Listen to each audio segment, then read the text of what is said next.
وَلَقَدْ يَسَّرْنَا الْقُرْآنَ لِلذِّكْرِ فَهَلْ مِن مُدَّكِرٍ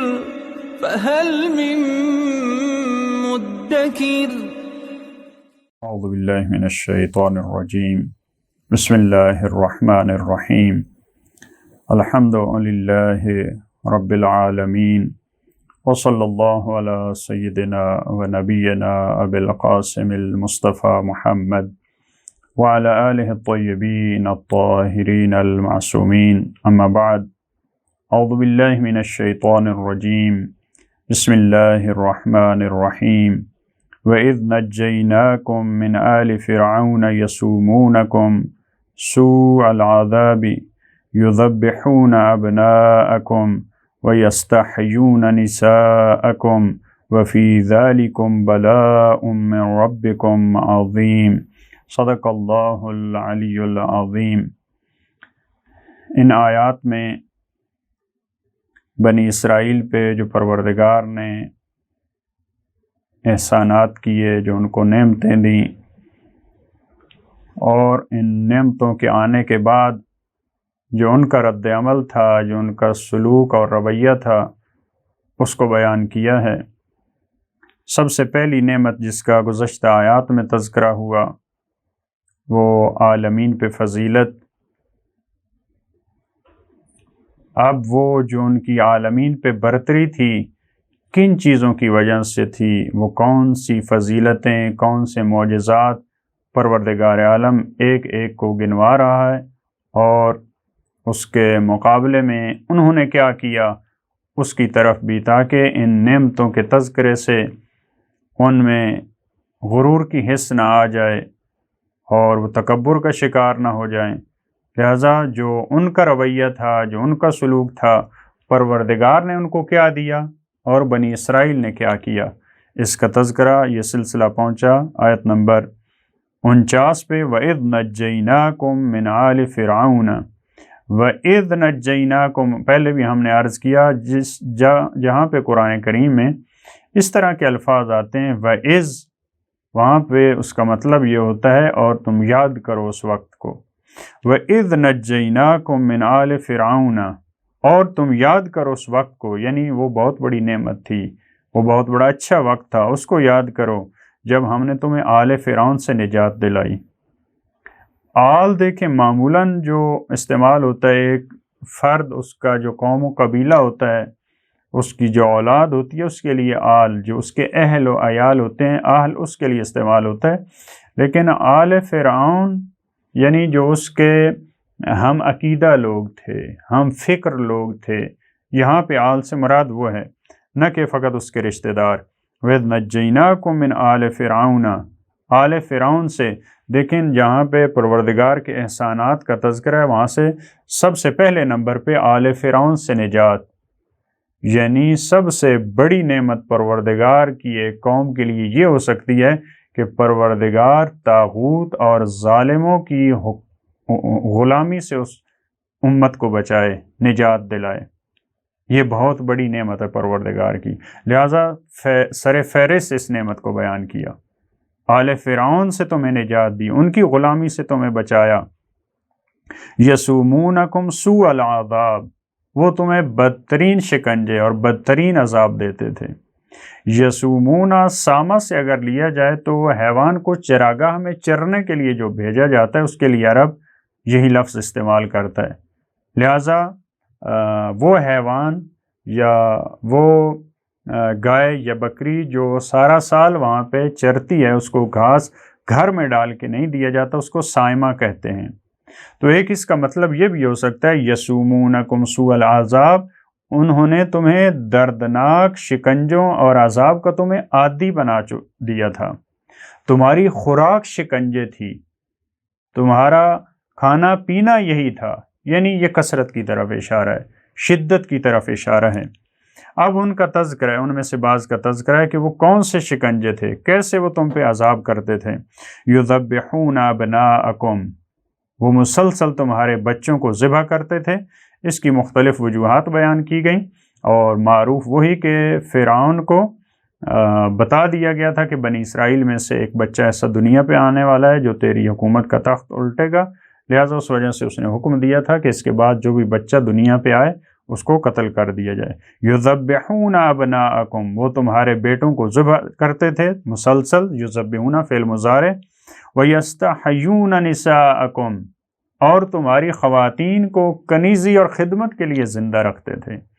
یستحیون کے دو معنی ہیں، اگر حیات سے یہ لفظ لیا جائے یعنی ان کو زندہ رکھتے تھے خدمت کے لیے، کنیزی کے لیے، اگر حیا سے لیا جائے یعنی تمہاری خواتین کے ساتھ ان کا ایسا سلوک تھا، ایسا رویہ تھا، ایسے کام کرتے تھے کہ ان کا حیا ختم ہو جائے۔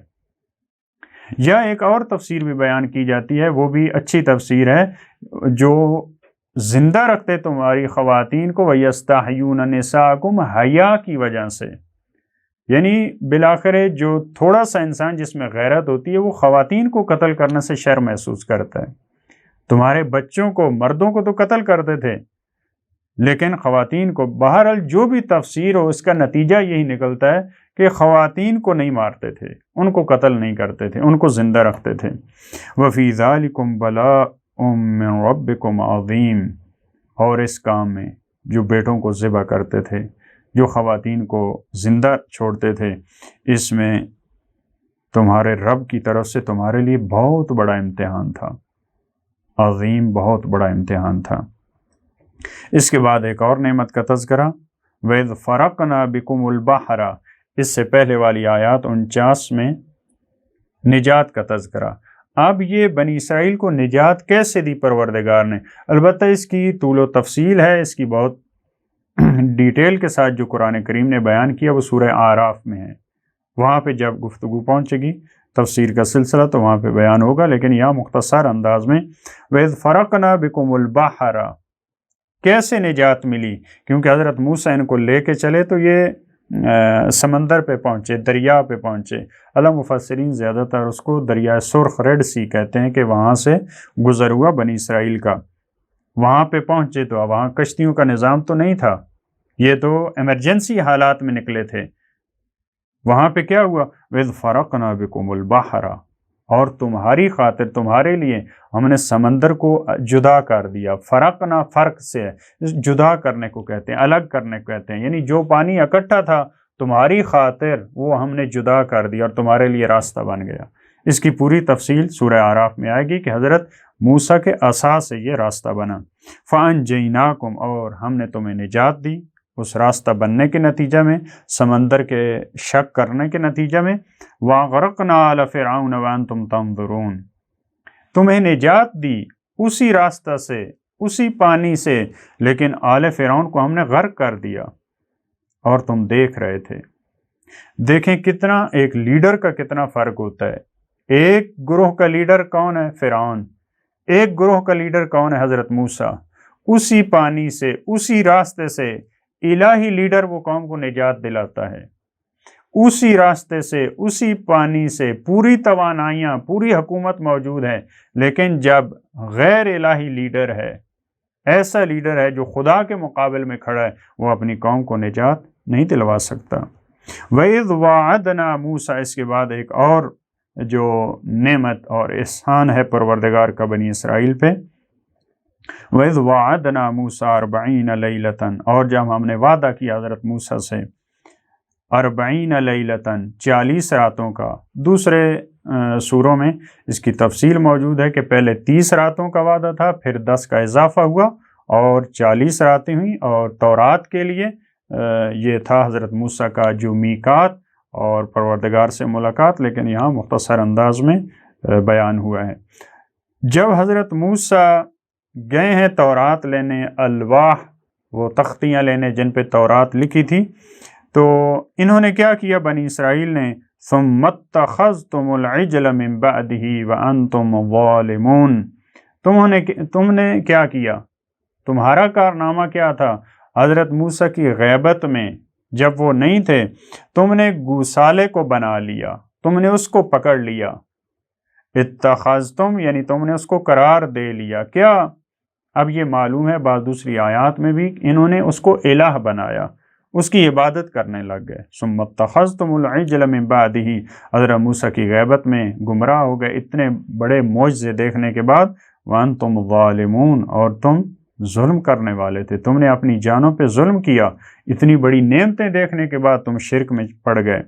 ثم عفونا عنکم، یہ دیکھیں پھر بہت بڑی نعمت ہے، شرک کے بعد ثم عفونا عنکم، ہم نے تمہیں معاف کر دیا، ہم نے تم سے درگزر کی، من بعد ذالک، اتنی بڑی نافرمانی کے بعد، اتنی بڑی خطا کے بعد، اس شرک کے بعد، علیہ اس بخشش کی، اس توبہ کی نوعیت کیا، اس کا ذکر بعد میں آئے گا۔ کیوں ہم نے معاف کر دیا تمہیں؟ لعلکم تشکرون، شاید تم شکر گزار بن جاؤ۔ پروردگار کو یقین ہے، اس کے علم میں ہے کہ یہ شکر گزار بنیں گے یا نہیں۔ یہ انسانوں کے ضمیر اور انسانوں کی جو عادت اور نیچر ہے اس کو مد نظر رکھتے ہوئے قرآن کریم میں بہت سارے مقامات پہ لعلکم تشکرون، لعلکم تتقون اس قسم کے، یعنی انسان کی طبیعت یہ ہے کہ اتنے بڑے معجزات نعمتیں دیکھنے کے باوجود پھر بھی اس میں امید ہوتی ہے، لیکن بعض افراد پھر بھی اس کے بعد بھی ہدایت نہیں پاتے۔ پروردگارہ ہمیں اپنی نعمتوں کی قدردانی کی توفیق عطا فرما۔ اللہم صل علی محمد وآل محمد۔